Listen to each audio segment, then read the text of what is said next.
On continue de parler transport, si vous le voulez bien, et on prend pour ça la direction de Bruxelles. Transport et innovation, bien sûr, parce que la période, vous le savez, s'annonce quand même assez dense dans les aéroports. Et oui, je pense aux vacances de Noël. Celui de Bruxelles expérimente aujourd'hui un dispositif pour traquer ses valises. En quoi ça consiste, Valérie? Bonjour. Bonjour Laurent, bonjour à tous. On a souvent fait l'expérience pour ceux qui voyagent, effectivement un bagage qui n'arrive pas au bon endroit, qui sera livré le lendemain ou jamais. 90 000 bagages sont perdus chaque jour dans le monde.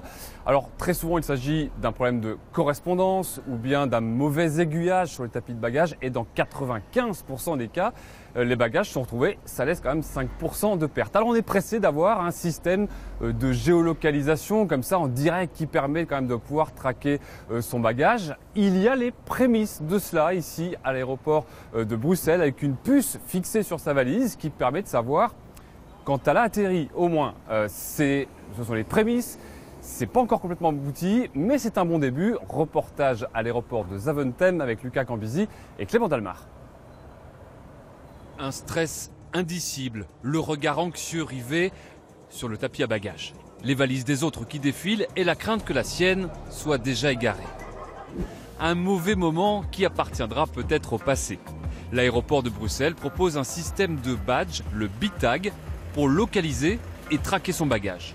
Donc le passager commande en ligne son BiTag, il le reçoit par courrier et à ce moment-là, voilà à quoi ça ressemble, et il l'attache sur sa valise et il le scanne avec notre application. Le BiTag contient une puce qui permet d'être localisé. À l'atterrissage de l'avion et à l'ouverture des soutes, le détenteur du badge reçoit une première notification ou un SMS avec le numéro de tapis et l'heure de livraison.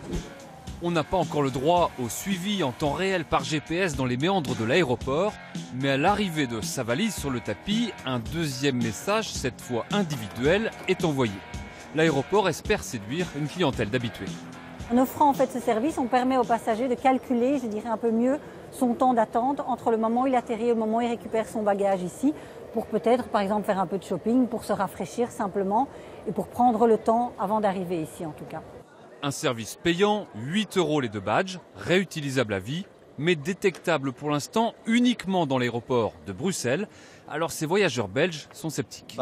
Pour être honnête, on n'a jamais perdu une valise, alors peut-être pas, mais bon. Il y a peut-être des gens qui seront intéressés, mais personnellement, comme je vous dis, je voyage très régulièrement et même pour quelques euros, je ne le ferai pas.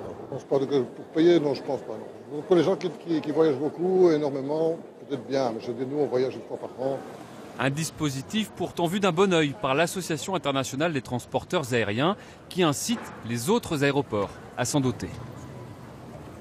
Oui, c'est ça n'est plus un simple gadget, ça s'inscrit dans une tendance à rendre les aéroports un peu plus intelligents, on va dire. Oui, les smart aéroports en bon français. Alors tout le monde s'y met, à Lyon ou Roissy par exemple. On teste le robot voiturier qui va optimiser les espaces de parking en garant lui-même votre voiture en fonction de votre date de départ et de retour à l'aéroport. Aux États-Unis, une compagnie aérienne a totalement dématérialisé l'embarquement. Plus de carte d'embarquement, plus de papier d'identité. Tout se fait entièrement à la reconnaissance faciale. Alors c'est pas uniquement pour faire moderne, c'est parce que ces aéroports ont besoin de fluidifier davantage le trafic et de supporter la hausse continue du nombre de passagers. On estime qu'il va doubler d'ici à 20 ans et pour l'instant, bon nombre d'aéroports ne sont pas dimensionnés pour ça. Ouais.